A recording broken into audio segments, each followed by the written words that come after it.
রিমান্ডে একের পর এক চাঞ্চল্যকর তথ্য দিচ্ছেন সাবেক প্রধানমন্ত্রীর বেসরকারি শিল্প ও বিনিয়োগ বিষয়ক উপদেষ্টা সালমান এফ রহমান। এবার সালমান এফ রহমান জানান, শেখ হাসিনা ক্ষমতায় থাকাকালে এস আলম যে 1.5 লাখ কোটি টাকা পাচার করে, সেই টাকার শেখ হাসিনা ও হাসিনার ছেলে সজীব ওয়াজেদ জয়কে দেওয়া হয়েছে। জানা যায়, বাংলাদেশ ব্যাংকের তৎকালীন গভর্নর আব্দুর রউফ তালুকদারের সরাসরি তত্ত্বাবধানে চলেছে এসব নিয়ম। কেবল অর্থ পাচার নয়, দেশের ইস্টার্ন রিফাইনারি চিনিকল হাতিয়ে নিলেও এস আলমের বিষয়ে সবাই নীরব ছিলেন।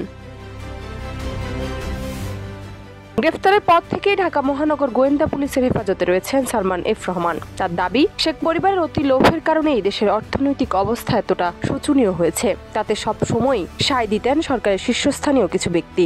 শেখ হাসিনাকে বোঝাতে গিয়ে অনেকেই ছিটকে পড়েছেন, কারণ তিনি সব সময় তার নিজের সিদ্ধান্তে অটল থাকতেন। তদন্ত সূত্রে জানা যায়, রাষ্ট্রায়ত্ত জনতা ব্যাংকে লুটপাটের জন্য বেছে নিয়েছিলেন সালমান এফ রহমান। তাই নিজের পছন্দের মতো চেয়ারম্যান এবং এমডি নিয়োগ দিতেন। পছন্দ না হলে নিয়োগপ্রাপ্ত ব্যক্তিকে ব্যাংকে যোগদান করতে দিতেন না। কেউ যোগদান করে ফেললেও অনিয়ম দুর্নীতির অভিযোগ দিয়ে পদত্যাগে বাধ্য করতেন। জান্নাত নিপু, দেশ রূপান্তর।